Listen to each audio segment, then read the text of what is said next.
In 1634, a Pequot War party storms an English trade ship off Connecticut's coast. Warriors, fueled by vengeance for their slain leader Tatobem, cut down the crew. Their target was Dutch traders, but they killed John Stone, an exiled privateer despised for theft and adultery. Boston shrugs off his death, labeling him a dirtbag, yet this bloody mistake ignites a powder keg. The English, eyeing Connecticut's fur trade, seized the chance to crush the Pequots. Were the Pequots reckless, or pawns in a colonial scheme? Puritan records brand them savages, but Pequots claimed Stone kidnapped their men. Who's right? Was Stone's killing a tragic error, or the spark for an inevitable war? Could a shaky 1634 treaty have stopped the bloodshed? Stick around to unravel the gritty truth of New England's first major conflict. All right, let's dive into the wild world of New England in the 1630s, where the fur trade was a cutthroat game of power and profit. Imagine a land of dense forests and winding rivers, teeming with beaver pelts that Europe craved for fancy hats and coats. Controlling this trade meant wealth, influence, and survival. But it wasn't just about trapping animals. It was a clash of cultures and ambitions, with four major players duking it out: the Dutch, the Pequots, the Narragansett, and the English. Each had their own strengths, schemes, and grudges, and the stakes couldn't be higher. First up, the Dutch. They'd staked their claim on the Hudson River, a highway for furs flowing from the interior. By 1630, they were running a slick operation out of New Netherland, but profits weren't as juicy as they hoped. Then they cracked the code wampum. These tiny shell beads, polished from coastal clams and quahogs, were more than jewelry to the natives. They were sacred, a symbol of status, and a form of currency. The Dutch figured out they could buy wampum cheap from coastal tribes, sail it upriver, and trade it for piles of beaver pelts. It was like finding a cheat code for the fur trade. But here's the catch. The Dutch weren't the only ones who saw wampum's power. Enter the Pequots, the heavyweights of southern New England. Under their grand Sachem Tatobem, they'd built a powerhouse by controlling most of the wampum industry. Picture their villages along the Connecticut coast, where women and men meticulously crafted beads from shells, turning them into strings of wealth. The Pequots weren't just artisans. They were warriors and deal-makers, expanding their territory through brute force and smart alliances. By 1630, their trade network stretched across the region, fueled by wampum's value. Tatobem's leadership kept their confederation tight, giving them an edge over rivals. But that kind of dominance made enemies, and the Pequots knew it.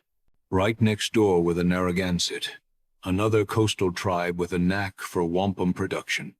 They had their own sachems, like Canonicus, calling the shots. The Narragansett saw the same fur trade goldmine as the Pequots, but ramping up their wampum output meant stepping on Pequot toes. Every bead they crafted was a potential spark for conflict. The Narragansett weren't as militarily dominant, so they played a careful game, balancing trade ambitions with the risk of provoking their powerful neighbors. It was a tightrope walk, and they were always watching their backs. Then you've got the English, split between two colonies with big dreams but different fortunes. Plymouth colony, founded in 1620, was scraping by. Their fur trade efforts were a bust, partly because they lacked the connections and resources to compete. Meanwhile, Massachusetts Bay Colony was a different story. In 1630, the Great Migration brought 1,000 Puritan settlers across the Atlantic, flooding New England with new faces and ambitions. Leading them was John Winthrop, a sharp-minded governor with a vision of a godly Puritan empire. Winthrop's colony wasn't just about survival, it was about expansion. To make room for all those newcomers, they started buying up native land left and right, setting the stage for tensions that would boil over. Here's where it gets messy. The fur trade wasn't just about pelts and beads, it was about power. The Dutch relied on wampum to keep their trade flowing, but they needed native partners to supply it. The Pequots leveraged their wampum monopoly to dominate the region, But their aggression bred resentment. The Narragansett wanted a bigger slice of the pie, but they risked war with the Pequots. And the English? Winthrop saw Connecticut's rivers as the key to outmuscling the Dutch and natives alike, but his colony's land grabs were stirring up trouble. Every move one faction made rippled across the others, like a chessboard where every piece was armed. Now let's think critically. Colonial records, often written by the English, paint the Pequots as ruthless expansionists. But were they? Or were they just playing the same game as the Dutch and English, using trade and muscle to secure their future? The Narragansett's caution suggests they knew the Pequots weren't the only threat. European greed was just as dangerous, and Winthrop's land purchases weren't exactly friendly deals. Some historians argue they exploited native desperation, buying land for trinkets while settlers poured in. The fur trade was a pressure cooker, and by 1630, the heat was already rising. Now let's zoom into the early 1630s, where New England's fur trade is heating up and every faction's making moves. The board is set, but alliances are shaky, and trust is in short supply. Picture Massachusetts Bay Colony buzzing with new arrivals. Those 1,000 Puritan settlers from the Great Migration need homes, farms, and space to build their godly community. So, what do? They start buying up native land, chunk by chunk. By 1630, John Winthrop's government is handing over goods, maybe blankets or tools, to local tribes for vast tracts of forest and riverfront. It sounds like a fair deal, but let's be real. The natives often didn't see land ownership the way Europeans did. To them, it was shared space, not a deed to sign away forever. This land grab sets a quiet fuse, and it's already sizzling. Meanwhile, the Narragansett see an opportunity. In 1631, their sachem Miantonomo, nephew of Grand Sachem Canonicus, strides into Boston. He's not here for tea. He's got a plan. Link up with the English to boost his people's trade game. The Narragansett want to be middlemen, shuttling goods between English settlers and inland tribes. Winthrop jumps at the chance. Why? Because the English are hungry for furs but lack the native networks to get them. Miantonomo's deal gives them a foot in the door, and it's a win for the Narragansett too. They get access to English tools, cloth, maybe even weapons, while keeping their wampum trade humming. But this cozy alliance puts the Pequots on notice. Their neighbors are now English buddies, and that's a problem. Speaking of the Pequots, they're not sitting idle. By 1632, Grand Sachem Tatobem makes a bold play. He invites the Dutch to set up trade posts along the Connecticut River, right in Pequot territory. Why the Dutch? They're already wampum pros, and Tatobem wants to lock in a steady flow of European goods to strengthen his confederation. The Connecticut River is a fur trade jackpot, with pelts pouring down from the north. By opening their backyard to the Dutch, the Pequots aim to tighten their grip on the region's economy. It's a savvy move, but it's also a gamble. More Dutch presence means more competition, and not everyone's happy about foreigners planting stakes in native land. Then, in 1633, disaster strikes. A brutal plague, likely smallpox brought by European settlers, rips through New England's native communities. Villages are decimated, families shattered. The Pequots and Narragansett take heavy hits, losing warriors, elders, and wampum craftsmen. Their power, built on numbers and trade, starts to wobble. The English, mostly spared by the disease, see an opening. So do the Dutch. That same year, they approach Tatobem with a deal. Sell us land upriver, closer to the fur sources.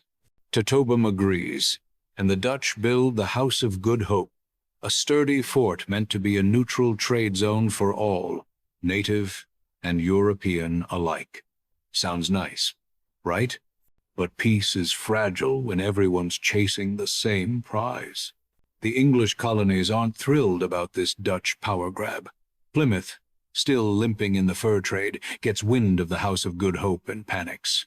They rush to Boston with a plan. Let's team up, build a trade post north of the Dutch fort, and cut them off from the furs coming downriver. It's a solid strategy, but Winthrop shuts it down cold. He tells Plymouth the Connecticut, "Land's no good, not worth the trouble." Here's the kicker. He's lying through his teeth. Winthrop's got his own designs on Connecticut. He doesn't want to share it with Plymouth or anyone else. Instead, he sends a scout, a trader named John Oldham, to check out the area. Oldham comes back with glowing reports. Fertile land, prime river access, a fur trader's dream. Winthrop keeps that intel close, biding his time. Let's pause and dig deeper. Winthrop's refusal to work with Plymouth wasn't just about strategy, it was about control. Massachusetts Bay was bigger, richer, and had more settlers than Plymouth. Sharing Connecticut meant splitting the profits, and Winthrop wasn't about that life. But his land purchases and secret scouting raised questions. Were the English buying native land fairly, or were they exploiting tribes weakened by plague and trade pressures? Colonial records say it was all above board, but native oral traditions, often ignored, suggest coercion and misunderstanding. The Pequots' deal with the Dutch and Narragansett's English alliance weren't just business. They were survival tactics in a world where European guns and goods were reshaping power. The plague only widened the gap, leaving natives sudden vulnerable while the English and Dutch circled like vultures. By 1633, New England was a tinderbox, and the sparks were already flying. Buckle up, because New England in 1633 is about to get messy. The fur trade's a pressure cooker, and trust between factions is crumbling fast. Everyone's playing dirty, and the body count's starting to climb. Let's start with Plymouth Colony. They're fed up with being the fur trade's underdog, so they make a bold move. Ignoring Dutch threats to stay away, they build a trade post just 1 mile north of the House of Good Hope. Picture a wooden stockade rising on the Connecticut River, close enough to siphon off furs before they reach the Dutch. It's a slap in the face to their European rivals, and the Dutch are fuming.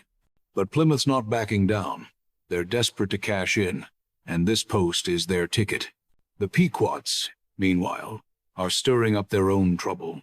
They've got a treaty with the Dutch, but that doesn't stop them from flexing their muscle. At the House of Good Hope, meant to be a peaceful trade hub, Pequot warriors attack and kill rival natives trading there. It's a brazen violation of their deal, and it sends shockwaves. Why'd they do it? Control. The Pequots want to keep their grip on the wampum and fur trade, and squashing competitors is their way of sending a message. But this move backfires. The Dutch aren't just annoyed, they're out for blood. Here's where things go from bad to worse. The Dutch retaliate with a gut punch. They kidnap Grand Sachem Tatobem, the Pequot leader who's held their confederation together. They demand a massive wampum ransom, piles of those precious shell beads. The Pequots scramble, deliver the payment, and expect their sachem back. But the Dutch pull a brutal double cross. They take the wampum and kill Tatobem anyway. It's a cold-blooded betrayal, and the Pequots are enraged. Their leader's dead, their trust in the Dutch is shattered, and they're ready to hit back hard. By early 1634, the Pequots strike. A war party boards a European trade ship off the Connecticut coast, blades drawn, seeking vengeance for Tatobem. They slaughter the captain, John Stone, and his crew. But here's the twist. They thought they were hitting a Dutch ship. Instead, they killed Englishmen. Stone's no saint. This guy was a privateer with a rap sheet a mile long. He stole a Plymouth trade ship, tried to stab their governor, got Puritans drunk, committed adultery, slandered Boston officials, and got himself exiled from Massachusetts Bay. When he's killed, nobody sheds a tear. Boston calls him a notorious dirtbag, and his death barely makes a ripple among the English. Still, This mistake puts the Pequots in a dangerous spot. They try to patch things up with the Dutch, hoping to restart trade, but the Dutch slam the door shut. The Pequots' troubles don't end there. The Narragansett, smelling weakness, declare war on them. With the Pequots reeling from the plague and Tatobem's death, the Narragansett see a chance to knock their rivals down a peg. It's a classic power grab, and it piles more pressure on the Pequot Confederation. Sassacus, Tatobem's son and the new Grand Sachem, steps up to lead, but he's fighting an uphill battle. His grip on the Confederation is slipping.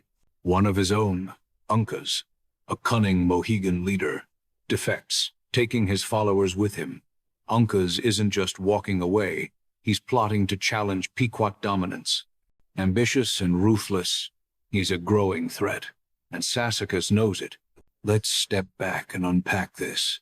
The Pequots' attack on Stone's ship was a catastrophic misstep, but was it reckless? They were avenging a murdered leader, betrayed by allies they trusted. Colonial records paint them as aggressors, but the Dutch's double cross was just as savage. And what about the English? They barely blinked at Stone's death, which raises eyebrows. Were they already looking for an excuse to move against the Pequots and claim Connecticut? The Narragansett's war declaration and Uncas's defection show how fragile native alliances were, especially under European pressure. Some historians argue the plague and trade disruptions forced tribes into desperate moves, while others say the Pequots' aggression invited retaliation. Either way, by 1634, New England's a powder keg, and the fuse is burning fast. Okay, folks, New England's now a house of cards, and it's wobbling. By late 1634, the Pequots are in a tight spot. Their leader's dead, they've got enemies on all sides, and that botched attack on John Stone's ship has the English grumbling. So, they try to play the diplomacy card. In the 16th of October 34, Pequot ambassadors roll into Boston with a big offer. Let's be allies. They're willing to hand over their trade networks and even rights to settle in Connecticut. That's prime real estate, folks, with rivers brimming with furs. In return, they want Boston's friendship, maybe some protection from the Narragansett and Dutch. Sounds like a solid deal, right? Not so fast. Boston's got conditions. They want the Pequots to turn over whoever killed John Stone and fork over a mountain of wampum, those shell beads that run the fur trade. The Pequot envoys push back. They say Stone had it coming. He kidnapped 2 of their warriors, so the killing was justified. Plus, they don't have the authority to meet Boston's wampum demands. It's a tense standoff, but they sign a treaty anyway. Here's the problem. The Pequots later claim their council never ratified it. Their ambassadors might have inked the deal, but back home it's not official. The Puritans, though, act like it's a done deal, no questions asked. This mismatch is a recipe for trouble. Trade kicks off between the Pequots and English, but it's a letdown. The Pequots expect guns or goods to match their wampum. The English want furs without giving much back. Both sides walk away grumbling, feeling short-changed. Still, the English see a chance to calm things down. They broker a peace deal between the Pequots and Narragansett, who've been at each other's throats. Why bother? Stable trade means more furs for everyone, and Winthrop's got his eyes on Connecticut. Keeping the natives from fighting each other makes it easier for the English to move in, and move in they do. By 1635, the English start planting roots in the Connecticut Valley. 3 towns spring up: Wethersfield, Hartford, and Windsor. Picture settlers clearing forests, building cabins, and claiming land along the river. This isn't just about farming, it's a power grab. The Connecticut River is a fur trade highway, and these towns put the English right in the middle of it. The Pequots aren't thrilled about settlers on their doorstep. The Dutch, who thought they had a lock on the region with their House of Good Hope, are even less happy. Tensions are spiking, and the air's getting thick with suspicion. Things take a darker turn in early 1636. Uncas, the Mohegan leader who ditched the Pequots, drops a bombshell on Plymouth traders. He whispers that the Pequots are plotting to attack those new English towns. Is he telling the truth, or is he stirring the pot to weaken his old rivals? Either way, Boston takes it seriously. They send word to Winthrop Jr., who's running Saybrook Fort in Connecticut, with strict orders: confront the Pequot leaders. Demand they hand over Stone's killers and cough up 400 fathoms of wampum, a hefty ransom. If they refuse, the treaty's toast, and Boston's ready to play hardball. The Pequots meet with Winthrop Jr., but what happens is murky. They walk away thinking they've kept the peace, maybe offering assurances or partial payment. They keep trading with Saybrook, acting like everything's fine. But Boston's not buying it. They claim the Pequots didn't deliver, so the treaty's null in their eyes. Weirdly, they don't cut ties. Relations limp along, with both sides eyeing each other warily. It's like a bad breakup where nobody's ready to walk away, but the resentment's building. Let's unpack this mess.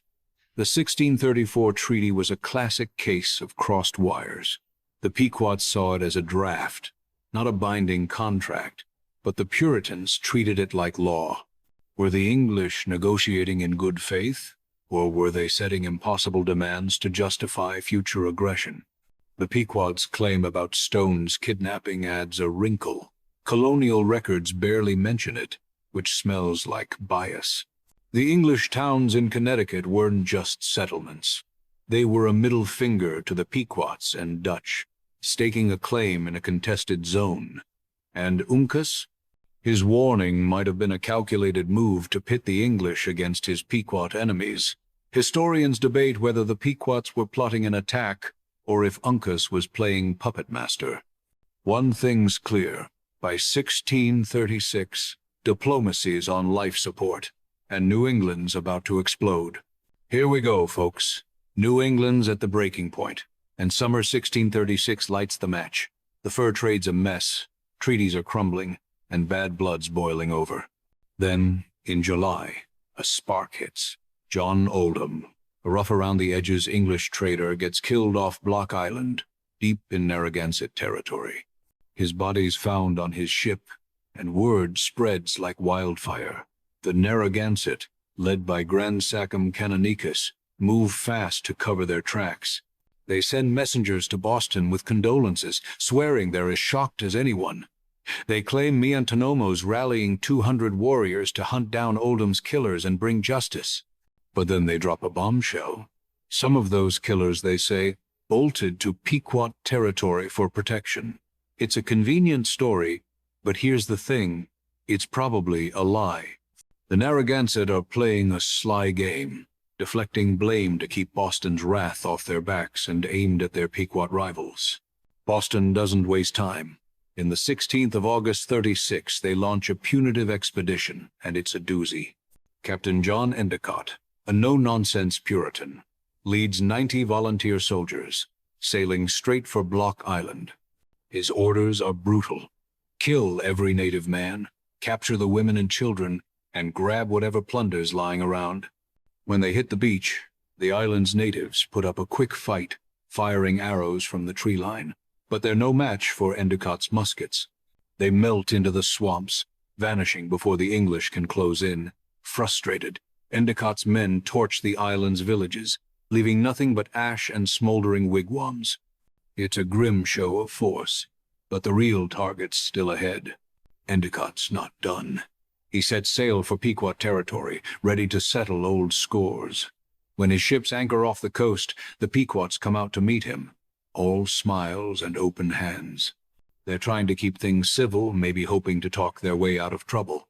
But Endicott's stone-faced, ignoring their greetings. The mood shifts fast. The Pequots get wary. Sensing something's off, Endicott sends a clear message: hand over John Stone's killers, pay 1,000 fathoms of wampum for damages, and give us child hostages to ensure you behave. It's a laundry list of demands, and the Pequots are stunned. An elder steps forward, boarding Endicott's ship to parley. He lays it bare. Grand Sachem Sassacus himself killed Stone, avenging his father Tatobem's murder by the Dutch. Surrendering Sassacus? That's a non-starter. He's their leader, their heart. The Pequots can't and won't give him up. Endicott's patience runs out. On the 25th of August, 1636, he orders his men ashore. The Pequots, sensing a trap, scatter, grabbing what they can and fleeing into the woods. Endicott's soldiers open fire, muskets cracking through the morning air. The village is deserted by the time they march in, so they do what they did on Block Island. They burn it to the ground. Homes, crops, everything goes up in flames. The Pequots watch from a distance, their world reduced to smoke. Endicott sails back to Boston. Mission accomplished. But this isn't just a raid. It's the opening shot of the Anglo-Pequot War, and New England will never be the same. Let's dig into this. Endicott's expedition was a power play, but was it justice for Oldham or an excuse to crush the Pequots? The Narragansett's claim about killers fleeing to Pequots smells like a setup designed to sick the English on their rivals. Colonial records cheer Endicott's attack, but they gloss over the Pequot perspective. Sassacus wasn't just a killer. He was a son avenging his father, caught in a cycle of betrayal sparked by the Dutch. And those demands for wampum and hostages? They were impossible by design, some historians argue, meant to provoke rather than resolve. The English weren't just fighting for safety. They wanted Connecticut's land and trade, and the Pequots were in the way. On the flip side, the Pequots' refusal to negotiate didn't help their case. Were they defiant or desperate? By the 16th of August, 36, it didn't matter. The war was on, and blood was about to spill.